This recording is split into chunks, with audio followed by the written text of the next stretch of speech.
câmera escondida em sua casa. E por um truque aí no estúdio, eles colocam você sobre a minha mão. Nós todos nos reconheceríamos. Sabe por quê? Embora miniatura, você está em proporção. Os ângulos são mantidos e as medidas são diretamente proporcionais. A ciência e as artes há muito tempo aprenderam a ler a natureza nesta proporção. No século V a.C., os gregos desenvolveram esta medida. Veja este livro. Esta capa é um retângulo. Ele poderia ser muito fino. Ele poderia ser muito gordo.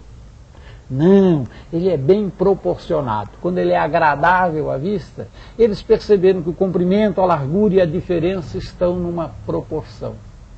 Chamaram o número para o qual converge o valor dessa proporção de número de ouro, número áureo.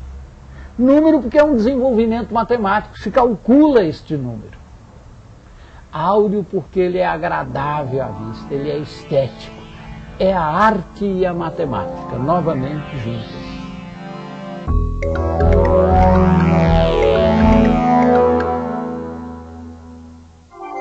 Vamos começar nossa viagem pela Grécia Antiga, uma gloriosa civilização que encontrou o caminho da sabedoria unindo o espírito e a razão.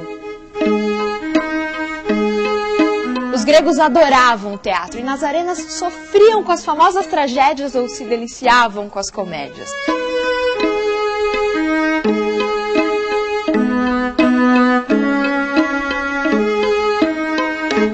Nas ruas da Grécia, mestres e discípulos discutiam conceitos de filosofia, história, matemática e ciências. Nas artes, a Grécia teve grandes escultores e arquitetos que fizeram obras incríveis.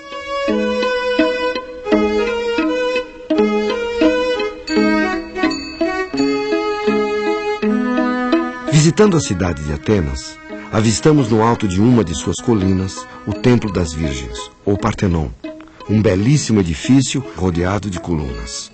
Péricles, o chefe político de Atenas, contratou um dos maiores escultores da Grécia, Fídias, para dirigir pessoalmente a construção do Partenon. Mas afinal, o que isso tudo tem a ver com a matemática? A resposta está nas medidas do Partenon. A fachada do templo é um retângulo em que o lado maior, dividido pelo lado menor, é igual à divisão entre o lado menor e a diferença entre o lado maior e o menor.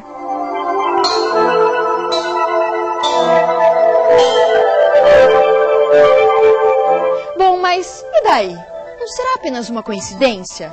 Não, os gregos não usaram essas medidas ao acaso. Eles consideravam muito mais harmonioso, bonito e agradável de se ver os retângulos que tinham essa proporção, que é conhecida como proporção áurea ou proporção de ouro.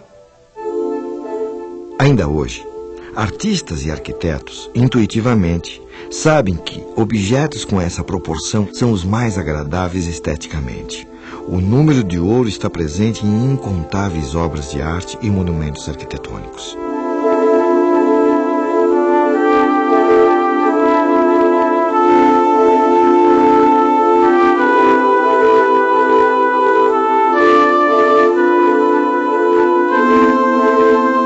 Como neste quadro de Mondrian, ou nesta casa projetada por Le Corbusier.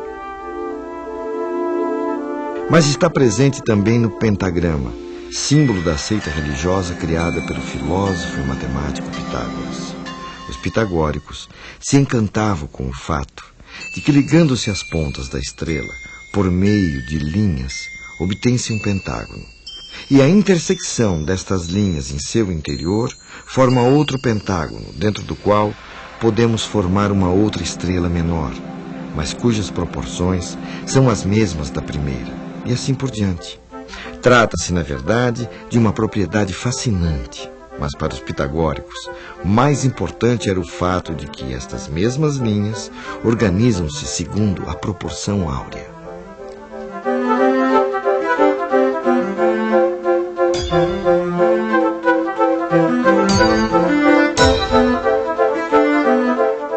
O critério estético que os gregos criaram virou um padrão para diversas civilizações e se consolidou ao longo do tempo.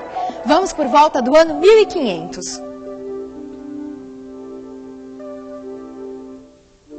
Antes mesmo do Brasil ser descoberto pelos portugueses, lá na Europa ganhava força um movimento chamado de Renascimento, que buscava de forma intencional retomar os valores estéticos da Grécia Antiga.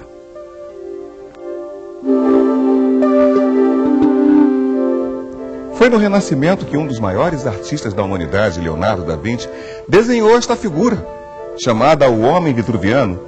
Aqui podemos ver a proporção de ouro relacionada com a estrutura ideal do corpo humano. Segundo várias tradições antigas, o umbigo deve dividir o corpo segundo a seção áurea, ou seja, o resultado da divisão da altura total pela altura do umbigo deve ser o número de ouro. Nesse outro quadro de Leonardo da Vinci, chamado São Jerônimo, a figura principal está perfeitamente contida em um retângulo de ouro. Essa técnica foi usada por vários artistas ao longo dos anos, até os nossos dias.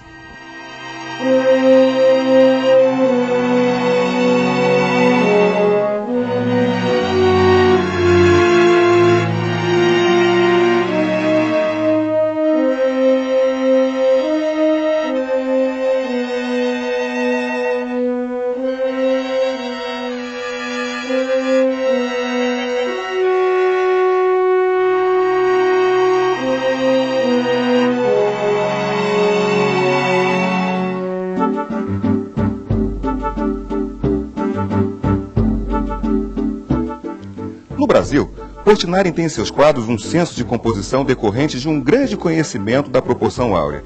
Entretanto, o artista soube usar a perspectiva e a proporção de maneira própria, sem seguir as normas como uma receita.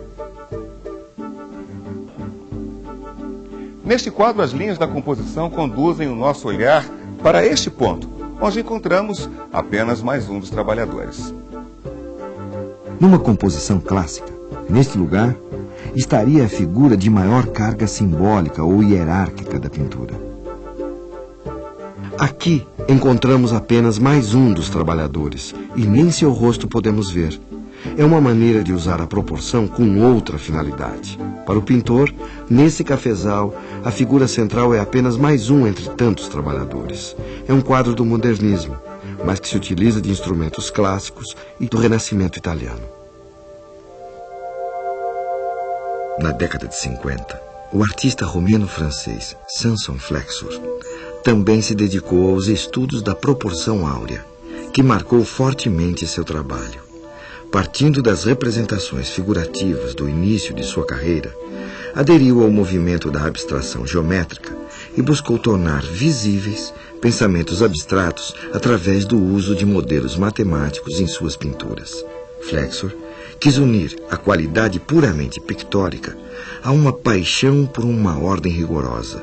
Soube aliar em seu trabalho elementos da sabedoria clássica à ousadia da abstração moderna, tornando-se um dos principais introdutores da arte abstrata no Brasil.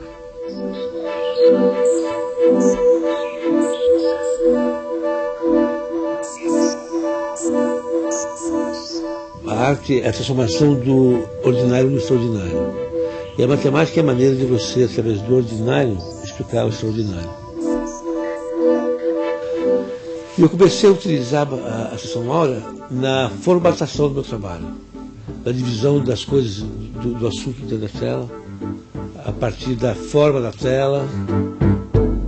Então ele tem servido como um guia, talvez, como uma estrutura na qual eu construo o meu trabalho.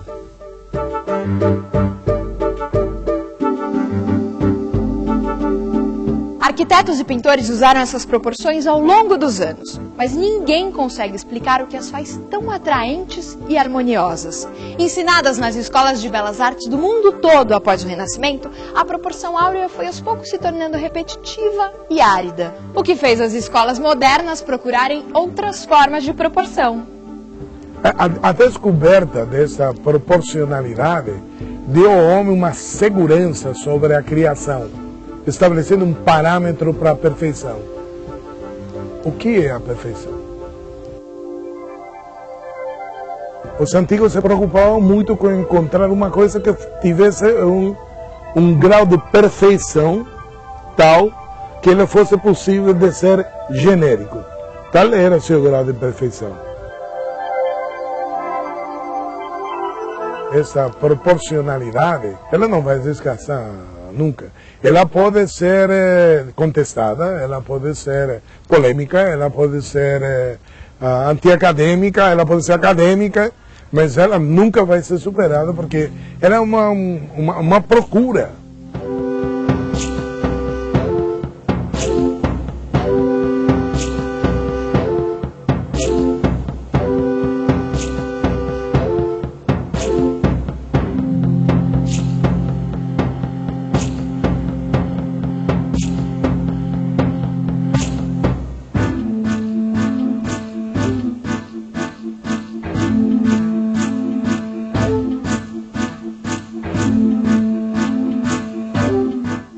Até nas tribos mais primitivas, você encontra um uso para a proporção, não na consciência geométrica da Grécia, mas absolutamente na especulação plástico-estética da sua produção artesanal.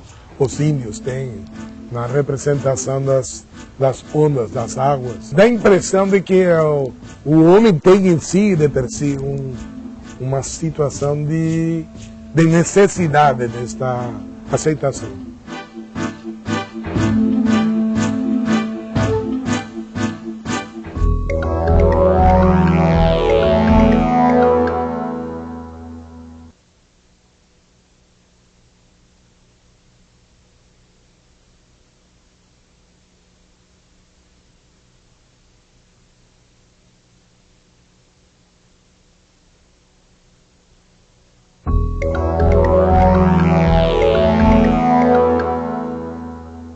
Curiosos que são, os matemáticos investigaram a proporção de ouro e descobriram que ela pode ser traduzida por um número. É o número de ouro, que foi batizado com a letra grega Φ e vale aproximadamente 1,6180. O que o número de ouro tem a ver com a vida da gente?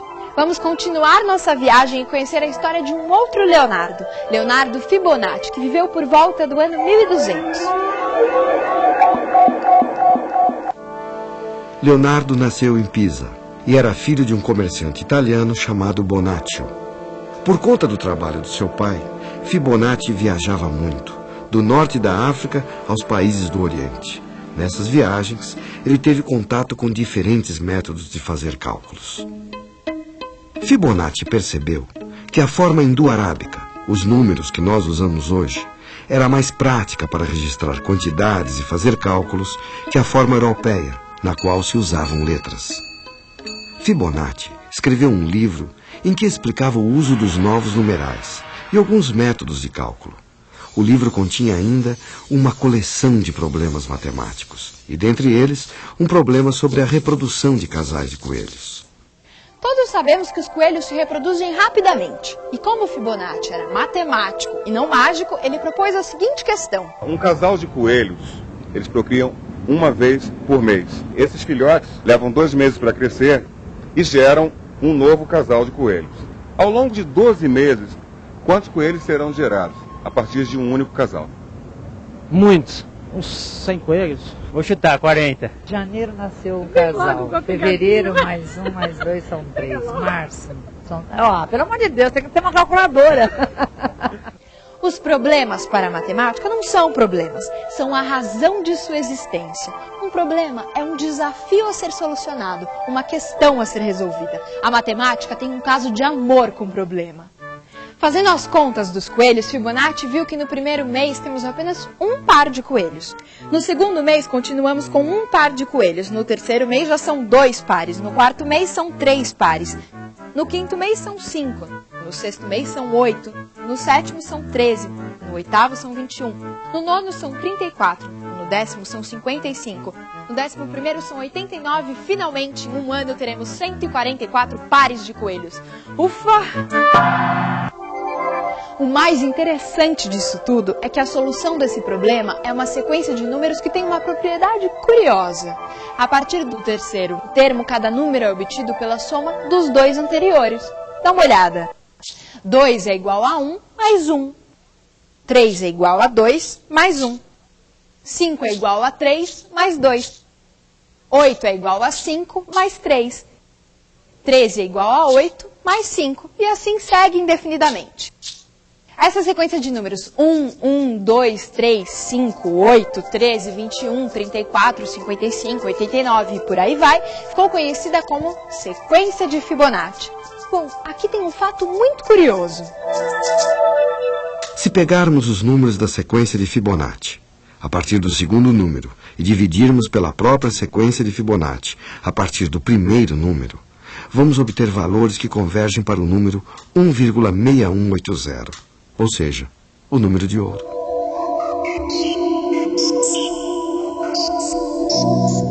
Mais curioso ainda é que algumas plantas e árvores crescem de acordo com a sequência de Fibonacci.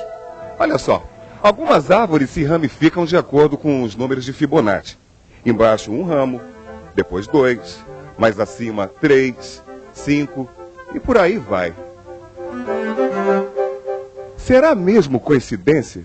Provavelmente não é mera coincidência que a natureza tem algumas sequências de números ou alguns números que são fixos em seus organismos. Então, por exemplo, eu sei dizer para você se uma planta é ou não da família do lírio, mesmo que essa planta venha do Japão ou do Nepal e eu nunca a tenha visto, simplesmente por conhecer o número de pétalas ou o número de estruturas sexuais que essa planta tem. Então eu não sei exatamente dizer se a natureza sabe contar, mas sem dúvida ela segue alguns padrões matemáticos, né, dentro de uma organização que permitem com que a gente, como biólogo, reconheça esses padrões e possa lançar a mão deles para organizar essa natureza da maneira que a gente considera mais conveniente. Dentro dessa concha mora um pequeno molusco chamado Nautilus. E é ele mesmo quem constrói sua casa. À medida em que o Nautilus vai crescendo, ele vai construindo um novo quarto para morar. E cada novo quarto é maior que o anterior, exatamente na proporção da sequência de Fibonacci.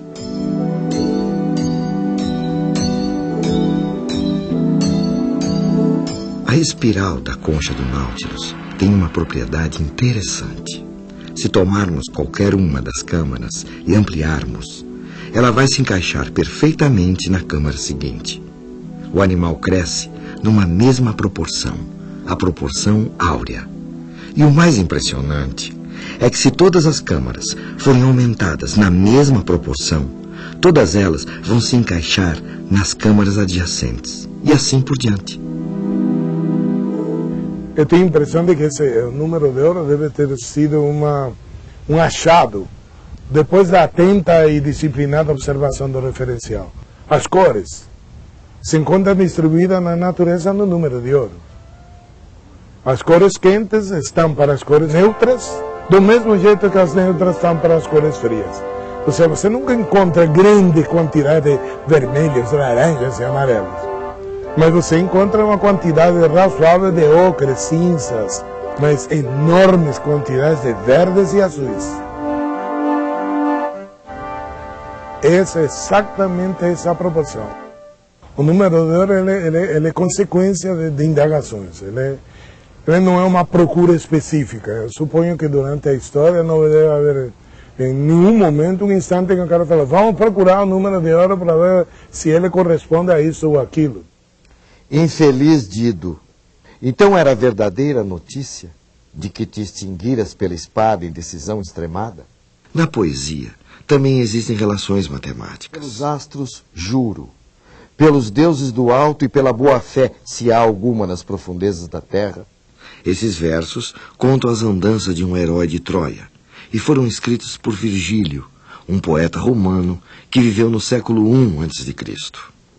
Por lugares desolados e a noite profunda, obrigaram-me com seu comando. Nem poderia crer que minha partida te trouxesse tamanho sofrimento. Virgílio não tinha total liberdade, quando se propôs a escrever Eneida, de escrever qualquer tipo de poema, porque a poesia nessa época é toda codificada a partir de modelos que são os gêneros. Detém o passo e não te substraias ao nosso olhar. De quem foges? Este é o derradeiro momento que o destino me concede para falar-te. Então, o poema tem uma série de formalidades que ele precisa cumprir. para ser um poema épico. num certo sentido, tem um assunto. Ele precisa falar de guerreiros e de grandes feitos. É essa matéria épica por excelência. Mas ele tem também que tratar dessa matéria num ritmo adequado. Tá, tá, tá, tá, tá, tá, tá, tá, tá, tá. É um modelo que vai produzir um determinado ritmo ao longo da leitura do poema, que eu mais ou menos tentei reproduzir na minha leitura. Italian fato profugus lauinha quevenit. E assim, em cada verso, o poeta se depara com esse problema técnico de ter que escolher palavras que transmitam o assunto de que ele quer tratar, mas que se encaixem no esquema métrico do hexâmetro, mas também variando esse esquema métrico para não causar o enfado do ouvinte, que ficaria com o ritmo datílico repetido indefinidamente. Com tais palavras, mas além do padrão rítmico dos versos, estudiosos encontraram na estrutura da Eneida um outro tipo de padrão. Ela, hostil, mantinha os olhos fixos no chão, e seu rosto não se altera àquela tentativa de conversa, mais do que se fosse dura rocha ou mármore do mar peso. Há, em cada poema, uma mudança no assunto ou na forma que o poeta Virgílio utilizou, separando os poemas em partes. Corresponde-lhe aos cuidados e iguala seu amor. Não menos Enéas, abalado pela sorte iníqua, segue ao longe com lágrimas e se compadece da que se vai. Em muitos poemas da Eneida, é possível separar os versos em uma parte maior e outra menor, tomando o total de versos de um poema e dividindo pelo número de versos da parte maior. Encontramos números que estão muito próximos ao número de ouro. Do século V a.C. até o Renascimento, parece que as artes elegeram um critério estético, o número de ouro. Mas a matemática não ficou atrás. A harmonia também é refletida por uma proporção, o número de ouro. Mas o que é de fato surpreendente é como esse número aparece na natureza. No girassol, no náutilo, na escamação dos peixes. É um jeito interessante. A natureza escreve. O matemático e o artista se dão as mãos e leem a natureza, o número de ouro.